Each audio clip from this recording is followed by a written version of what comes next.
हजरात, आइए बड़े ही वसूक और एतमाद के साथ मुस्तनद इल्मी शख्सियत जिसे दुनिया शेखुल हदीस के नाम से जानती है, जो हम सभी के उस्ताद मोहतरम हैं और जिनकी मजलिस, जिनका वजूद हम सब के लिए वकार और जीनत हुआ करता है।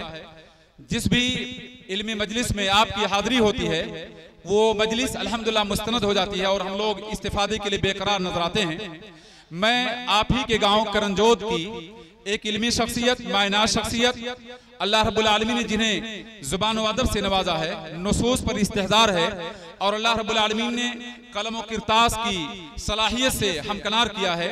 मैं उनके सामने मजीद बातें नहीं कहना चाहता, आप इस बात को बखूबी समझते होंगे और अभी आपकी गुफ्तगू से आपको अंदाजा होगा कि मैंने जो तारुफ आपके सामने पेश करने की कोशिश की है उसमें मैंने किसी भी तरह से मुबालगे से काम नहीं लिया है। आपकी शान में मेरे अल्फाज कम हैं, लेकिन मैं बहुत अदब के साथ गुजारिश करूंगा तमाम सामीन से, सामियात से, माँ और बहनों से कि शेख की गुफ्तगू को समात कीजिए। बड़ी इल्मी गुफ्तगू, बड़ी मतानत भरी गुफ्तगू, किताब सुन्नत के नुसूस से लबरेज गुफ्तगू, ऐसी गुफ्तगू यकीनी तौर पर सुनने का मौका कम मिलता है। मैं गुजारिश करूंगा इंतहाई अदब के साथ फजीलत शेख मोहम्मद जाफर अनवारुल हक अल हिंदी हफिज़हुल्लाह से आप कुर्सी खिताब पर तशरीफ लाएं और हम सामीन को इस्तिफादे का मौका इनायत फरमाए। अल्लाह रब्बुल आलमीन आपको सेहत दे, दराज़ी उम्र के साथ हुस्न अमल की तौफीक दे। कुर्सी पर आपके सामने फजीलत शेख मोहम्मद जाफर अनवारुल हक अल हिंदी। अल्हम्दुलिल्लाहि रब्बिल आलमीन अर्रहमानिर रहीम मालिकि यौमिद्दीन व अशहदु अल्ला इलाहा इल्लल्लाह वहदहु ला शरीका लह व अशहदु अन्ना मुहम्मदन अब्दुहु व रसूलुहु। अम्मा बाद फ़इन्न खैरल हदीस किताबुल्लाह व खैरल हदी हदी मुहम्मदिन सल्लल्लाहु अलैहि वसल्लम व शर्रुल उमूरि मुहदसातुहा व कुल्लु मुहदसतिन बिदअह व कुल्लु बिदअतिन ज़लालह व कुल्लु ज़लालतिन फिन्नार। मुअज़्ज़ज़ हाज़रीन, अल्लाह रब्बुल आलमीन ने इस कायनात में हर इंसान को हिदायत, दीन और फितरत पर पैदा फरमाया है। इंसान अपनी फितरत और अपनी खिलकत के एतबार से इस्लाम पर पैदा होता है। पैदा होने के बाद समाज, मुआशरा, सोसाइटी और वालिदैन की तासीर से कभी हिंदू, कभी ईसाई, कभी मजूसी, कभी नसरानी बनता है, मगर फितरत उसकी इस्लामी होती है।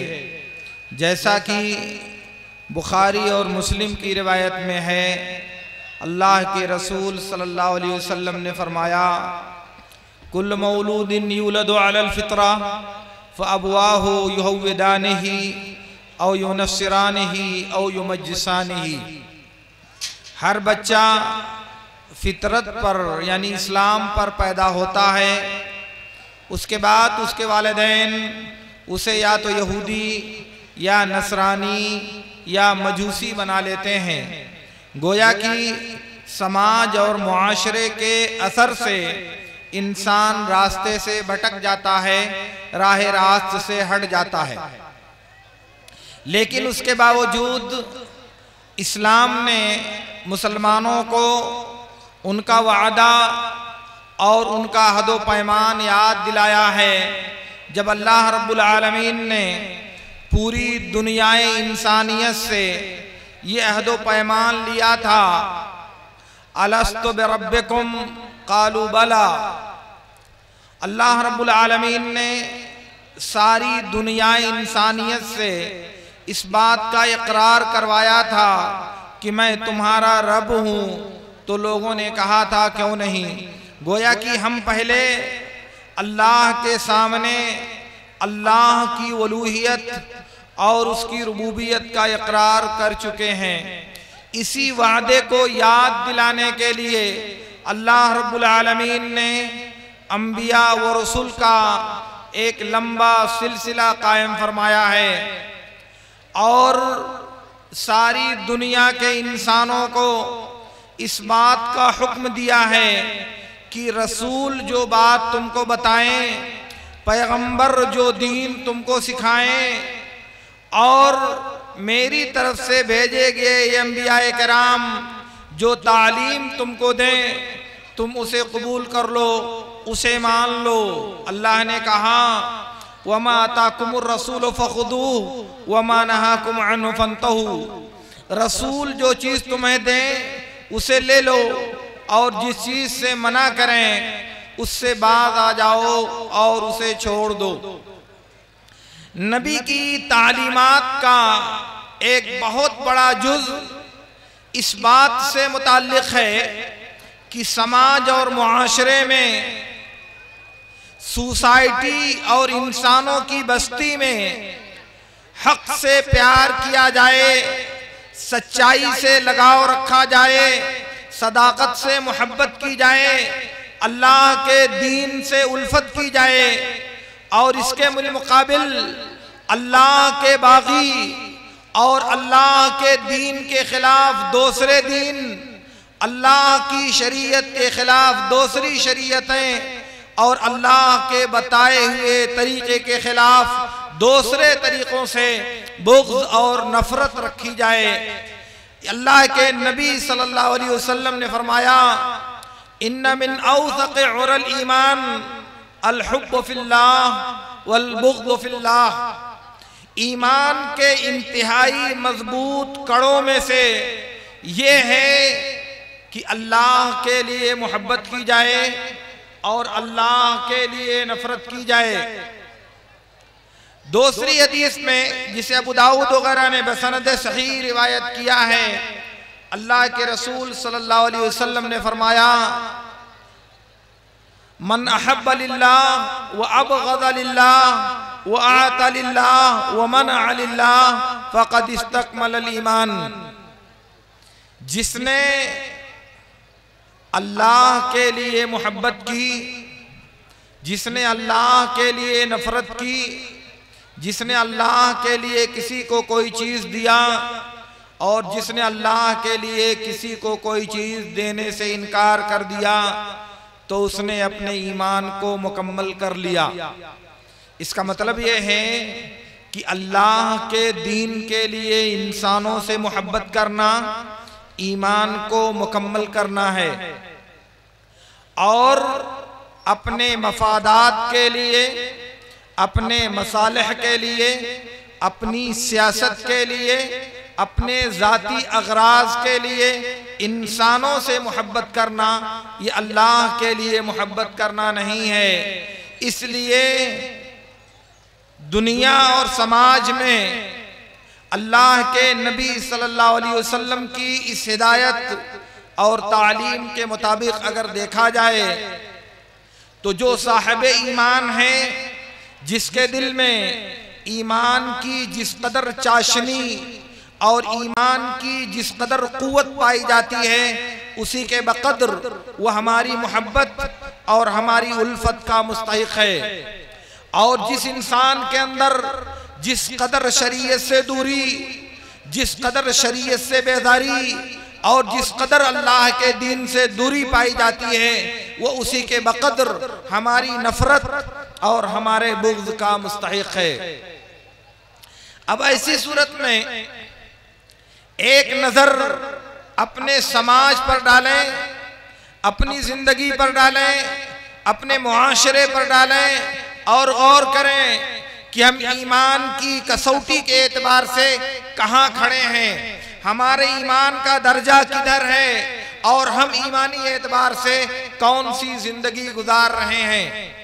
क्योंकि जब बात दीन की हो, जब बात हक की हो, जब बात सच्चाई की हो तो बाप बाप नहीं होता, बेटा बेटा नहीं होता, खानदान खानदान नहीं होता, कबीला कबीला नहीं होता। सबसे आला और बरतर, सबसे आज़म और अरफा अल्लाह का दीन और उसकी शरीयत हो सकती है। अब जो इंसान अल्लाह के दीन के मुकाबले में अपनी शरीयत को लाता है, अपनी ख्वाहिशात को लाता है, अपने मफादात को लाता है, अपनी रिश्तेदारियों को लाता है, अपने नस्ब और खानदान को लाता है, उसका क्या आलम होगा? वो मोहब्बत और नफरत के किस दर्जे में होगा? ये बात जरा आप सुनिएगा और समझने की कोशिश कीजिएगा। मुस्नद अहमद और सहीह इब्न हिब्बान में अबू बरज़ा सुलमी और अनस बिन मालिक रज़ियल्लाहु ताला अन्हुमा की दो रिवायतें मुतअद्दिद सनदों से बसनद सहीह मरवी हैं। उसमें एक में है अबू बरज़ा सुलमी रज़ियल्लाहु ताला अन्हु कहते हैं कि जुलैबीब रज़ियल्लाहु ताला अन्हु एक बदसूरत इंसान थे, एक बदशक्ल इंसान थे। एक दिन नबी सल्लल्लाहु अलैहि वसल्लम के पास आए। अल्लाह के नबी सल्लल्लाहु अलैहि वसल्लम ने जुलैबीब से कहा कि तुम शादी क्यों नहीं कर लेते? उन्होंने कहा कि अल्लाह के रसूल, मुझसे कौन शादी करेगा? रिश्तेदारी के लिए मुझे कौन कबूल करेगा? अल्लाह के नबी सल्लल्लाहु अलैहि वसल्लम ने फरमाया, मैं तुम्हारी शादी करूंगा। अबू बरज़ा असलमी कहते हैं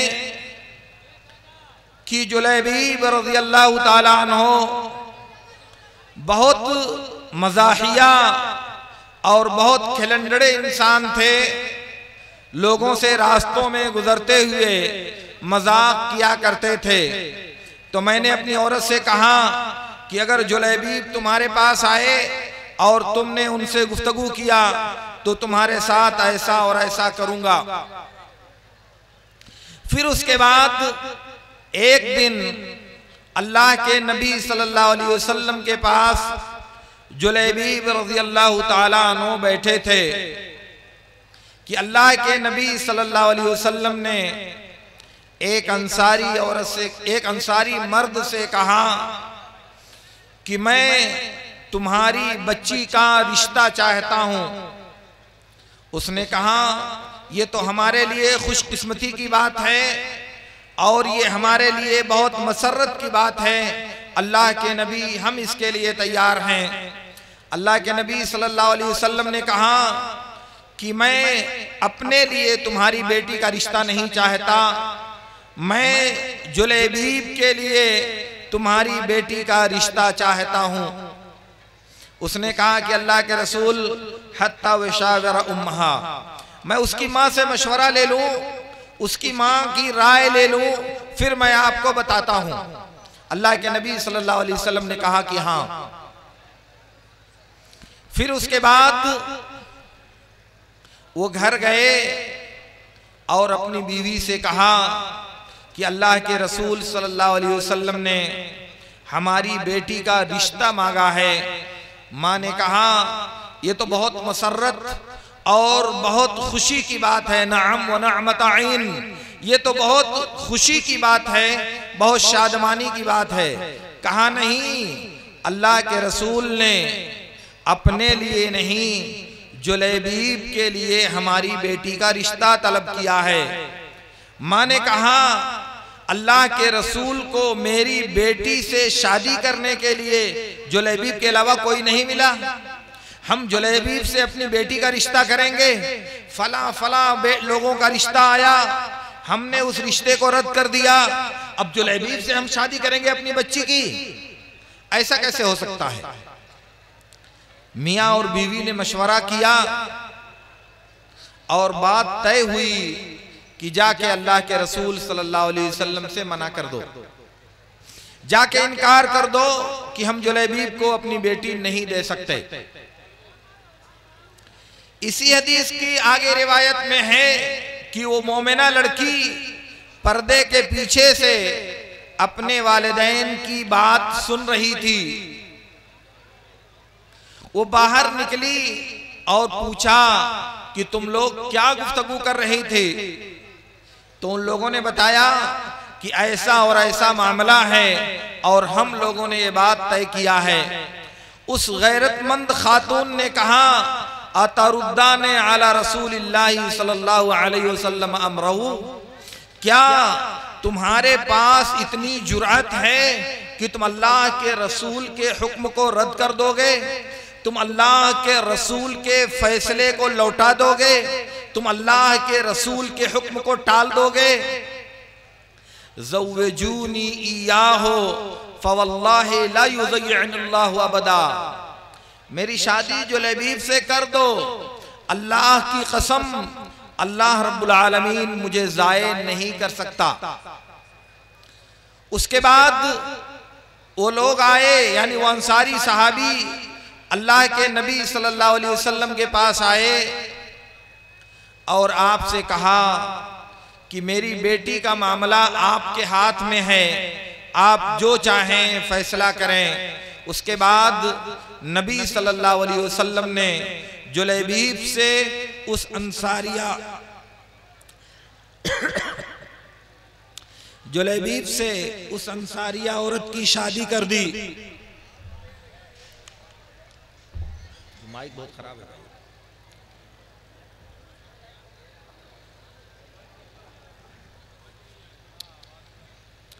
अल्लाह के नबी सल्लल्लाहु अलैहि वसल्लम ने जुलैबीब से उस अंसारिया औरत की शादी कर दी।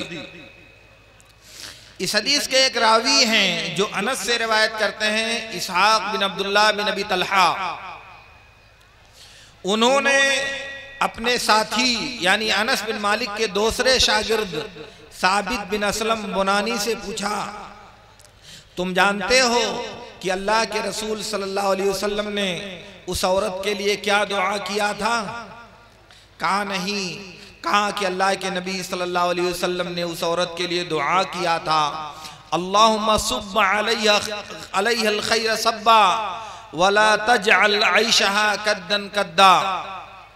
कहा क्या अल्लाह तू भलाई को इस औरत के लिए उंडेल दे, भलाई को इस औरत के लिए डाल दे तू, और इसकी जिंदगी को मुश्किल और दुश्वारी में मत डाल। अनस बिन मालिक कहते हैं, मैंने मदीने में किसी औरत को नहीं देखा जो उस औरत से ज्यादा मकबूल और पसंदीदा रही हो, क्योंकि उसके शौहर का जब इंतकाल हो गया तो मदीने के बड़े बड़े लोगों ने उस औरत से शादी करने में सबकत करनी चाहिए। ये इतना वाकया मुस्नद अहमद और इब्न हिब्बान वगैरह में है। इस हदीस का अगला टुकड़ा सही मुस्लिम में है। अल्लाह के नबी सल्लल्लाहु अलैहि वसल्लम एक मर्तबा एक गज़वे में गए थे। उसमें जंग खत्म होने के बाद अल्लाह के नबी सल्लल्लाहु अलैहि वसल्लम अपने शोहदा को तलाश करने लगे। तो तलाश करने लगे, सहाबा किराम से कहा, तुम देखो क्या कोई तुम्हारा साथी गुम है, कोई ऐसा है जो तुमको नहीं मिल रहा है। लोगों ने तलाश किया, लोगों को पाया। फिर आपने कहा, फिर लोगों ने तलाश किया, फिर कुछ लोगों को पाया। फिर आपने कहा कि तुम तलाश करो, किसी को पा रहे हो। फिर उन लोगों ने कहा, अल्लाह के रसूल सबको हमने पा लिया, अब कोई आदमी हम में से गुम नहीं है। अल्लाह के नबी सल्लल्लाहु अलैहि वसल्लम ने कहा, लेकिन मैं जुलैबीब को गुम पा रहा हूँ, जुलैबीब को मैं नहीं पा रहा हूँ, वो नजर नहीं आ रहे हैं, जरा उनको तलाश करो। फिर उनको तलाश किया गया तो वो लाशों के नीचे दबे हुए थे। 7 लाशों के नीचे उनको मिला। अल्लाह के नबी सल्लल्लाहु अलैहि वसल्लम ने जब देखा तो कहा, सबअतुन क़तलहुम सुम्मा क़तलूह। कहा कि जुलैबीब ने 7 लोगों को मारा और 7 लोगों ने इसे मार दिया। और उसके बाद कहा, हाज़ा मिन्नी व अना मिन्हो, हाज़ा मिन्नी व अना मिन्हो। ये मुझसे है और मैं इससे हूँ, ये मुझसे है और मैं इससे हूँ। उसके बाद अल्लाह के नबी सल्लल्लाहु अलैहि वसल्लम ने उनकी लाश को अपने दोनों हाथों पर लिया, कब्र तैयार की गई और उसके बाद उसमें उनको दफन कर दिया गया। अनस बिन मालिक रज़ियल्लाहु ताला अन्हु कहते हैं कि जुलैबीब को कोई चारपाई मयस्सर नहीं थी, वो तो अल्लाह के रसूल सल्लल्लाहु अलैहि वसल्लम के हाथों पर थे। ये पूरा वाक़या हदीस की किताबों में इसी तरह से है, कुछ मुस्नद अहमद वगैरह में है और बाकी का टुकड़ा सही मुस्लिम में है। इसमें आप गौर कीजिए तो आपको दिखाई देगा कि अल्लाह के नबी सल्लल्लाहु अलैहि वसल्लम का हुक्म आ जाने के बाद, अल्लाह के नबी सल्लल्लाहु अलैहि वसल्लम का फैसला आ जाने के बाद खानदान और कबीला, दोस्ती और दुश्मनी, चाहत और नफरत, इन चीजों का कोई वजूद बाकी नहीं रह जाता। इसीलिए इब्नुल जौजी ने सिफतुस सफ़वा में इब्ने अब्दुल बर्र रहमतुल्लाह अलैह से नकल किया है कि अल्लाह रब्बुल आलमीन का फरमान, वमा कान लिमुमिनिन वला मुमिनतिन इज़ा क़ज़ल्लाहु व रसूलुहु अम्रन अन यकून लहुमुल खियरतु मिन अम्रिहिम, इसी के बारे में नादिल हुई है कि अल्लाह और उसके रसूल का जब फैसला आ जाए तो किसी मोमिन मर्द और किसी मोमिन औरत को कोई इख्तियार और कोई चॉइस हासिल नहीं रहती। गोया कि जब अल्लाह के रसूल का हुक्म और अल्लाह के रसूल का फैसला आ गया और उसके बाद किसी मोमिन मर्द और किसी मोमिन औरत को उसमें चूं और चरा की कोई गुंजाइश बाकी नहीं रह जाती। माँ बाप ने अपनी औलाद की खुशी और उसकी राहत की खातिर अपना मेयार और अपना जो समाजी स्टेटस था उसके एतबार से लड़का तलाशना चाहा और कहा कि फला को इनकार किया, फला को इनकार किया, फला को इनकार किया। अब जुलैबीब एक नादार और एक बदसूरत आदमी से हम अपनी बच्ची का रिश्ता कैसे कर सकते हैं? ऐसा कैसे हो सकता है? मगर ये तो हुक्म सैयदुल कौनैन मुहम्मदुर रसूलुल्लाह सल्लल्लाहु अलैहि वसल्लम का था। ये फैसला तो रहमतुल लिल आलमीन सल्लल्लाहु अलैहि वसल्लम का था, उसे कैसे टाला जा सकता था? तो इसलिए उस मोमिना बच्ची ने अपने वालिदैन को याद दिलाया। हदीस का लफ्ज़ फकान्नहा इक़ज़तहुमा, उस बच्ची ने अपने वालिदैन को ख्वाब खरगोश से बेदार कर दिया, नींद से जगा दिया और उनको एहसास हुआ कि हम अल्लाह के रसूल सल्लल्लाहु अलैहि वसल्लम के फैसले की मुखालफत करने का अज़्म करके हमने अपने ईमान की मुखालफत किया है।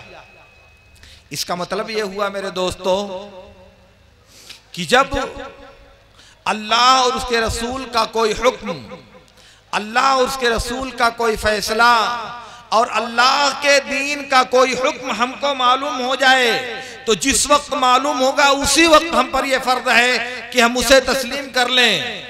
और उसकी राह में अगर बाप और बेटा, भाई और बहन, खानदान और कबीला रुकावट बनता है तो फिर समझ लो कि आपके पास ईमान नहीं है, समझ लो कि आपके पास ईमान नहीं है। इसलिए बहुत परेशानी की बात है, ये मैं चल ही नहीं रहा है, आवाज एक जगह रुक रही है।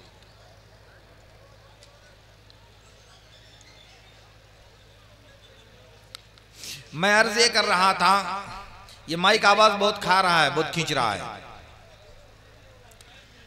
मैं अर्ज ये कर रहा था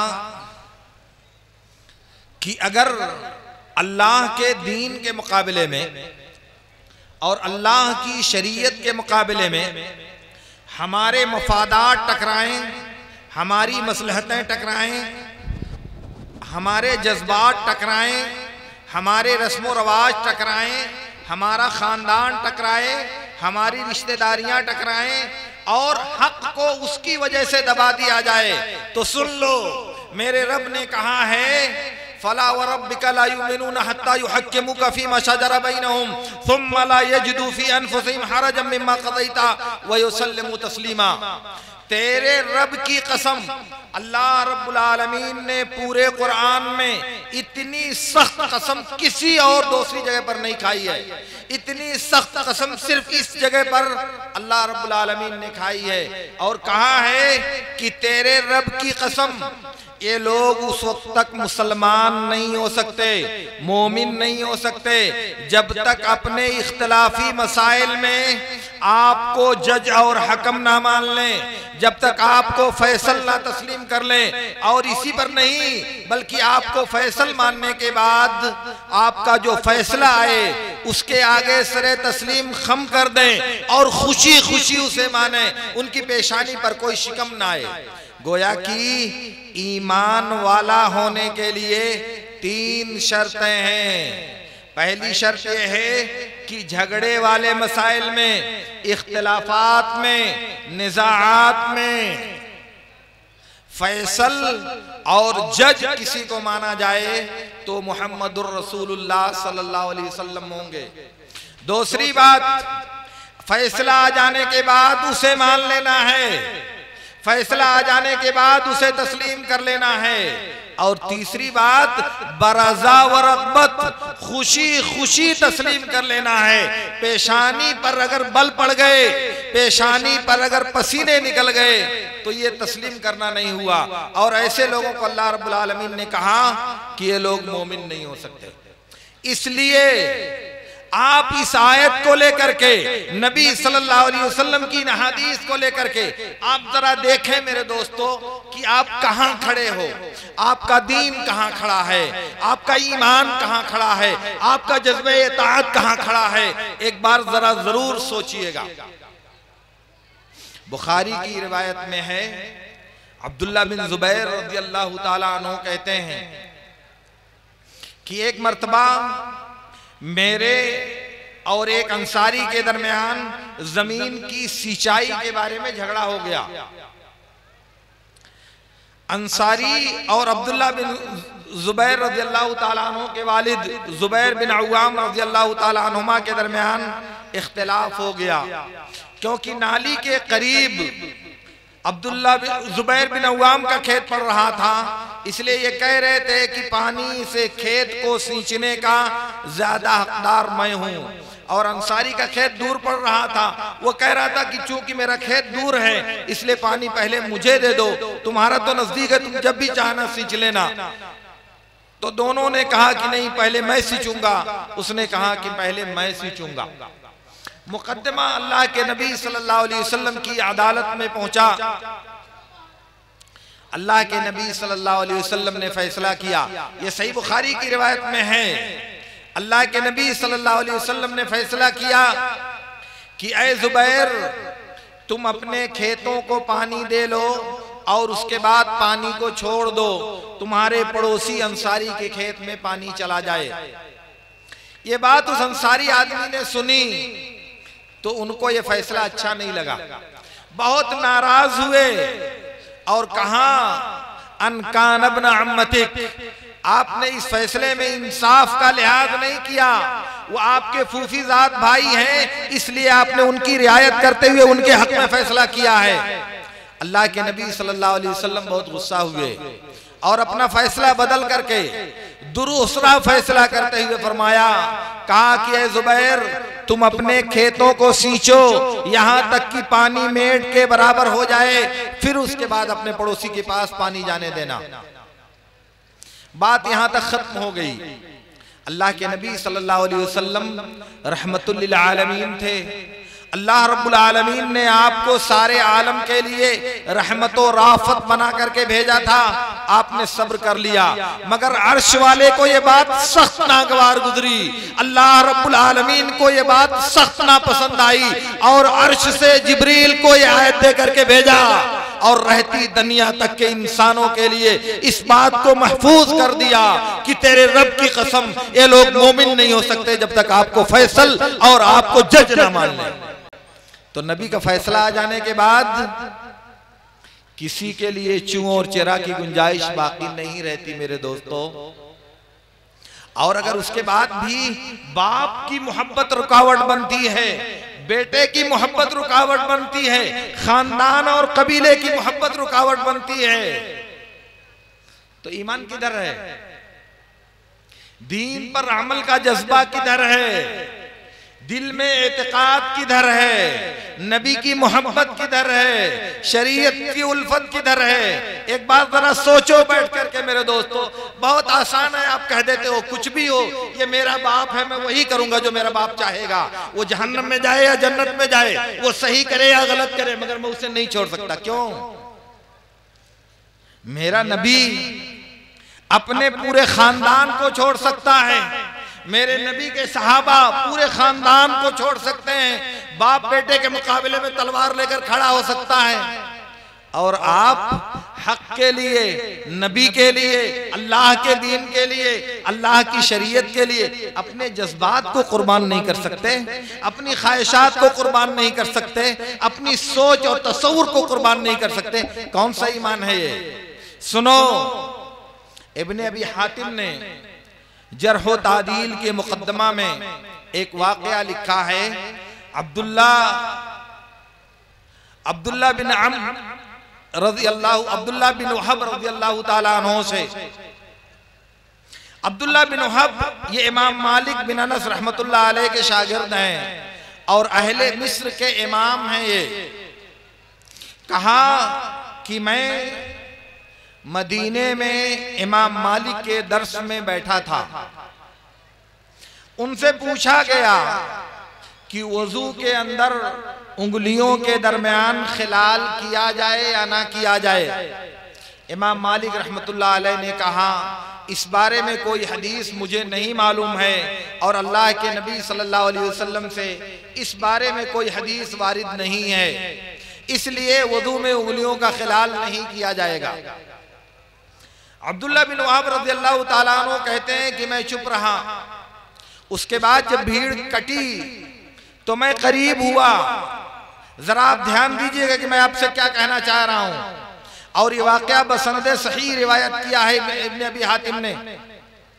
मैं करीब गया और कहा कि उस्ताद मोहतरम, हमसे लैस बिन साद ने, अब्दुल्ला बिन लहिया ने और अम्र बिन हारिस ने हमसे हदीस बयान किया है, और उन्होंने अब्दुल्ला बिन अम्र मुआफरी से, और उन्होंने अबू अब्दुर्रहमान अल-हुबुल्ली से, और उन्होंने मुस्तौरिद बिन शद्दाद से हदीस बयान किया है कि अल्लाह के रसूल सल्लल्लाहु अलैहि वसल्लम ने फरमाया है कि जब तुम वजू करो तो वजू के अंदर अपनी उंगलियों में खिलाल करो, यानी दौराने वजू उंगलियां अपने पैरों के दोनों उंगलियों के बीच में दाखिल करो।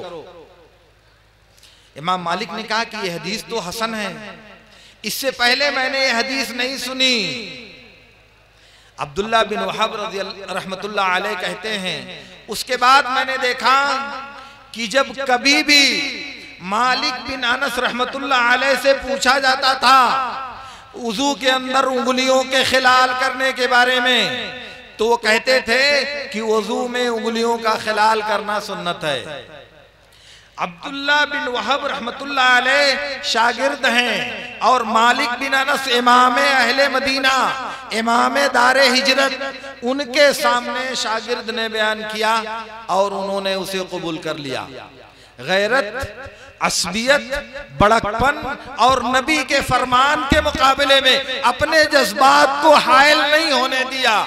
वरना आप समझते हैं ये कितनी बड़ी बात है कि एक शागिर्द आकर के उस्ताद को टोक रहा है, एक अदना शागिर्द एक बहुत बड़े उस्ताद को बता रहा है कि हजरत आपकी ये बात हदीस के खिलाफ है, आपकी ये बात हदीस के मुआफिक नहीं है। और उस्ताद भी क्या है माशाल्लाह, कुछ नहीं कहा कि तुम्हारी जुरत कैसे हुई, ये गुस्ताखी करने की तुम्हारी हिम्मत कैसे हुई।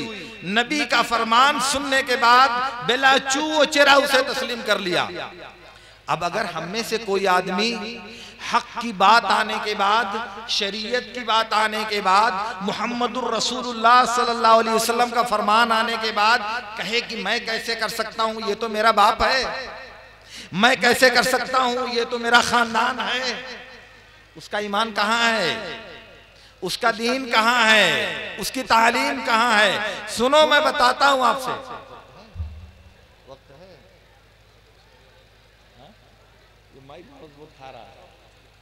चलिए ठीक है। बुखारी और मुस्लिम की रिवायत में है, बहुत खराब, बहुत खा रहा आवाज बोल नहीं पा रहा हूं मैं। बुखारी और मुस्लिम की रिवायत में है, अबू मूसा अशअरी रज़ी अल्लाह ताला अन्हु कहते हैं कि एक दिन मैं उमर बिन खत्ताब रज़ी अल्लाह ताला अन्हु के घर गया। मैंने दरवाजे पर दस्तक दी, 3 बार इजाजत तलब किया, इजाजत नहीं मिली तो वापस चला आया। उमर बिन खत्ताब रज़ी अल्लाह ताला अन्हु किसी काम में मशगूल थे। जब फारिग हुए तो कहा कि अभी मैंने अबू मूसा अशअरी की आवाज सुनी थी, किसी को बाहर भेजा तो कहा कि बाहर नहीं, कहा जरा उनको बुला के लाओ। तो उमर बिन खत्ताब रज़ी अल्लाह ताला अन्हु ने अबू मूसा अशअरी रज़ी अल्लाह ताला अन्हु को बुलवाया और कहा क्या तुम आए नहीं थे मेरे घर? कहाँ आया था और मैंने 3 बार इजाजत तलब की, इजाजत नहीं मिली तो चला गया, क्योंकि मैंने नबी सल्लल्लाहु अलैहि वसल्लम से सुना है कि अल्लाह के नबी सल्लल्लाहु अलैहि वसल्लम ने फरमाया है कि 3 बार इजाजत तलब करो, अगर इजाजत दी जाए तो ठीक है, वरना वापस चले जाओ। उमर बिन खत्ताब रज़ी अल्लाह ताला अन्हु ने कहा इसके लिए कोई गवाह लाओ, वरना मैं तुमको छोड़ूंगा नहीं। अबू मूसा अशअरी रज़ी अल्लाह ताला अन्हु मस्जिद नबवी में आए घबराए हुए। उबई बिन काब और दीगर सहाबे कराम बैठे हुए थे। उन्होंने बताया कि ऐसा और ऐसा मामला पेश आया है। तो उबई बिन काब रज़ी अल्लाह ताला अन्हु ने कहा इसके लिए तो हम में सबसे छोटा जो आदमी है वो तुम्हारे लिए शहादत देगा। इस हदीस को बताने के लिए हम में से जो सबसे कम सिन और सबसे कम उम्र जो बच्चा है वो तुम्हारे साथ जाकर के उमर बिन खत्ताब रज़ी अल्लाह ताला अन्हु के पास गवाही देगा। और जाबिर बिन अब्दुल्लाह रज़ी अल्लाह ताला अन्हु को भेजा, जाकर के उन्होंने उमर बिन खत्ताब रज़ी अल्लाह ताला अन्हु के सामने शहादत दिया।